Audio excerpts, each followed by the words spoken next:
I am really sorry that I had to stop talking like that when the phone rang, but I just kind of needed to take a second anyway because I got so completely upset about finding human trafficking change.org. Some of the things on that page, just to think that they arrested a 13-year-old girl and did not put the 32-year-old pimp in jail and he walked free, has upset me unbelievably. These are the kind of stories that just, I don't understand how they can continue to let these things happen when we know better in the year 2010. It doesn't make any sense to me. So, like I said, I'm going to end the show here shortly in a minute because I have been recording for an hour. But I had to throw this little bit in so that if anybody is coming up on the end of the show, you can understand humantraffickingchange.org. A 13-year-old little girl was arrested for prostitution in Harrison County in Texas, and her 32-year-old pimp was set free. We are going to talk about this in major depth on Monday, as I will be contacting as many people as I can get my freaking crazy little fingers on Monday. I want to talk to the chief of police in Harrison County, and I want to know why they did that. Why would a 13-year-old be treated that way? Here's the problem. If you watch the show Slaves in the Suburbs, you're going to find out that many police departments treat these children as runaways and trash. Treat these children as runaways and trash. It's unbelievable to me that in 2010 we're still allowing these things to happen. I just got asked a question, would I support legalizing prostitution if it helped human trafficking? I would support legal prostitution for grown women who are adults over the age of 21. If their decision to actually legalize prostitution would change a lot of things. They've done it in New Zealand. They've done a study, and I have researched this. In the study in New Zealand, the legalized prostitution has stopped the undergrounders, the mafias, I can't think of the word of these guys, the undergrounders and the mafias and the human traffickers in New Zealand. It stopped so many of these guys in their tracks because it is now legal. And the other wonderful thing that's happened in New Zealand when they legalized prostitution is the women are in charge of their money.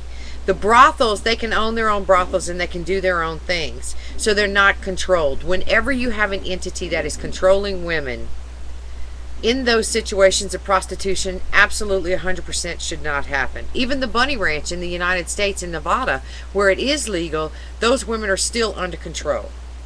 It's not a good situation for them. If we're going to legalize legalize prostitution, that was my next subject for next week. If we're going to legalize prostitution, we have to follow the structure that was followed in New Zealand. That was done in New Zealand. They've done a fantastic job of legalizing prostitution and stopping the human trafficking going on in their country. So if you want a really good model to look at for legalizing prostitution, look at New Zealand. They have done a great job. It is legal in certain districts in Amsterdam, for instance. But in Amsterdam, you have women in windows, and doing all these underhanded things that I really think is kind of disgusting and demeaning. If legalized prostitution is going to happen, I think people can do it with a little bit of class. And I do believe in it. I believe if a woman wants to do it and she's of sound mind, it's okay. If she's not of sound mind and she's forced into it or something she grew into, absolutely, I think a mental check and a background check on these women that want to get into prostitution, boy, it's scary. It is really scary because you don't know where these women come from that become legal prostitutes. It could be something that they were born into, forced into.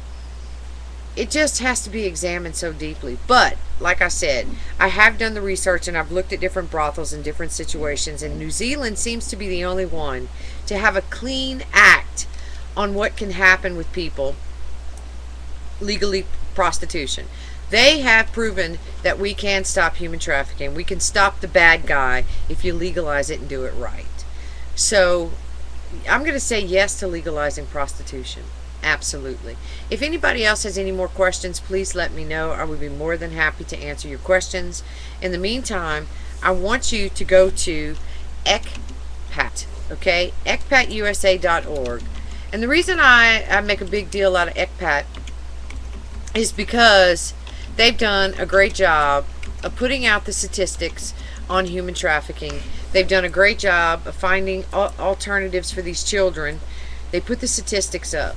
One of the biggest things they fight is child sex trafficking. Child sex tourism is the word I was actually looking for. I got so excited and upset when I saw that ad, I've lost my train of thought. ECPAT fights against child sex tourism. There is a whole tourist industry of grown men traveling to foreign countries to have sex with children. It's an industry for tourism.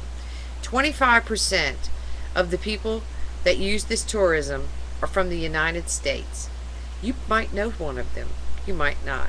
But like I said, please check out ecpatusa.org and look at the statistics. And you're going to see how much of this is visible throughout the United States and how much of this is going on. Also, watch Slaves in the Suburbs. I want to continue on this track. I've gotten on it and I've seen, the human trafficking change.org, where a 13-year-old girl was arrested the young girl was arrested, 13 years old, arrested and put in jail for prostitution, and her 32-year-old pimp was not. We will discuss this in more detail on Monday, and I am going to have to sign off for now. I will be back. I may be back tonight. I am really upset about reading about the 13-year-old. I need to kind of gather my thoughts. Please go back and look at my earlier shows. There are shows, the ones on polygamy, where young girls are forced by religion to live in these camps. They have to marry old, fat, disgusting, fart-ass men. They can't make their own decisions to have what they want in their life. They're not even allowed the decision to play with Barbie dolls or do as they please. I'm going to continue to beat up on polygamists. Go to the old videos and check them out. Please give me feedback. Let me know what's going on. And call me, contact me, do whatever it is. I will be back definitely at 2 o'clock every day right here on You're an Asshole. Every single day we have an asshole of the day. Past assholes has been Anthony Morrison. Tries to rip you off by selling his book. I love it because his book, in the back in the index, everything is on page 128. And it's so funny they didn't even take the time to edit the book. The other asshole was Perry Camsby. This man has a site called Philippine Dreams. He's basically selling Philippine women. The Australians, we know they own most of the brothels in the Philippines. He's Australian. The asshole of today was Tom Lang, who works for Union Pacific Railroads, and they are denying having anything to do with having to help the children that come across those borders on their trains. They don't have anything to do with those safety issues. Watch Which Way Home. You will understand what I'm talking about, these children getting across the borders. Watch Born into the Brothels. Kidswithcameras.org. Check them out. Find yourself a place in the world to help. Find something. I'm going to direct you to it. I'm Sherry. I'll be back. Thank you so much for joining me. Check out all my other videos.